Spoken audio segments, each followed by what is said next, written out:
This weekend, I paid attention to NASCAR. Left turns aren't really my thing, but you know what I do love to watch?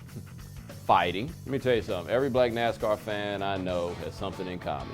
They grew up in one of the Carolinas, and it wasn't in a city.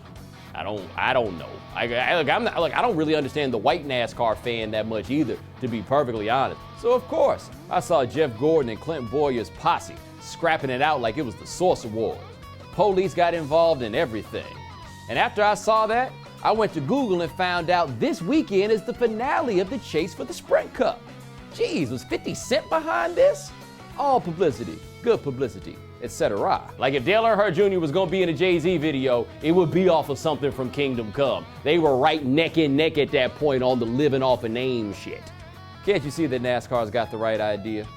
When gas got expensive and attendance started to fall, they were kinda hoping guys would mix it up more. Dude, they went to the Skycam, they had to do it with the camera that was running after it. I mean, look, people like fights. Why? Because people love that shit. That's why. We like them on all kinds of levels. And when you think somebody got it coming, you like it even more. Like there's no need for us to pretend. So can't we take a moment and think about how much better the sports world would be if we could appreciate a good brouhaha all the time in all our games? But as soon as this happens in the NBA or to a lesser degree in football, oh my God, the guys are out of control and and everything else. Yo, you don't care about these cats ramming each other with cars? Think of how much time was wasted on hand wringing after the malice at the palace. If the rest of you would just use NASCAR rules, you'd have as much fun telling stories about that night as I do. You know what the biggest problem is? They penalize you for being good at fighting, right? Like when LeGarrette Blount died of my man, caught him in the chin and knocked him down. Come on, man, he got right up, everything was okay. People acting like LeGarrette Blount had set him on fire or something like that. So what, it's worse because he knows how to throw a punch? Like if you get out there and you can't fight, all of a sudden it's morally superior? I don't get that. But no, people had to go mess it up with outrage. Cost Rod Artest, Steven Jackson, and Jermaine O'Neal millions of dollars because y'all couldn't sit back and enjoy a good tussle. That's the thing, whenever they say this has no place in basketball and they like to fight otherwise, there's like no logic. Okay, a few good tussles.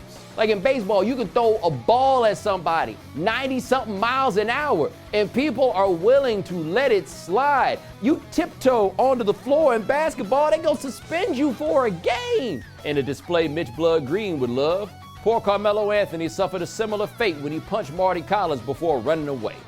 Instead of just laughing at Melo's suckerific steez and Jared Jeffries doing his impression of the incredibly skinny Hulk, Melo had to give up 20 game checks. I'm not gonna pretend as if I'm the toughest man on earth, but when Jared Jeffries was trying to get into it during that Melo fight, I was like, somebody let him go. I wanna see what this looks like. If that were NASCAR, we'd just ridicule him mercilessly for it. That's right, we already do. If I'm Jared Jeffries, I'm looking at Melo like, I remember you ran. You know we remember that you ran. I bring that up every time. They ain't have to stick him for his paper though. Hey Melo, just wanna let you know we got a game today. If the fight break out, you ain't gonna run, are you? Look, the list goes on and on. The truth is, fights only make fans as mad as they want to be. Clearly, people don't like being mad. They just want to watch fights.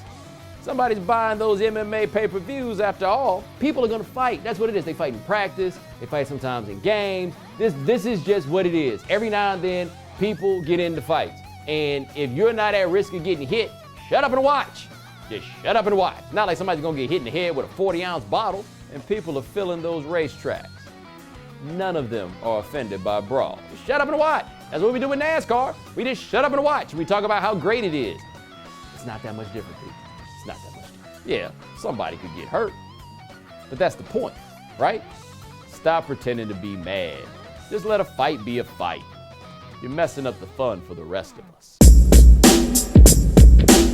To this day, I don't think people truly appreciate the contribution that Steven Jackson made on that day. I don't know why people don't get this for the life of me. Fred Jones is up there getting the pinata treatment. This fight has been going on for way too long. When did it end? When Steven Jackson decided it was time to go home. Steven Jackson went up there, laid about 2 or 3 dudes out, and that theater of the war was over. The Pacific Theater was done. Jermaine O'Neal was down on the ground handling Europe. And all of a sudden, World War II was done. Had VJ Day in the stands, VE Day in the crowd, and everything was over. Otherwise, they still be in there fighting right now. And that cost Steven Jackson millions of dollars. Security should have been passing the hat to give him a tip. Everybody's so outraged by this. What are you talking about? They kicking Fred Jones' ass. Ain't nobody outraged like poor Fred Jones. No, Steven Jackson, I don't know about you, but if I'm up in the crowd getting my ass kicked, I sure hope Steven Jackson comes. In fact, if you ever see me in a crowd and a bunch of people are kicking my ass, all you gonna hear from me is Steven Jackson here!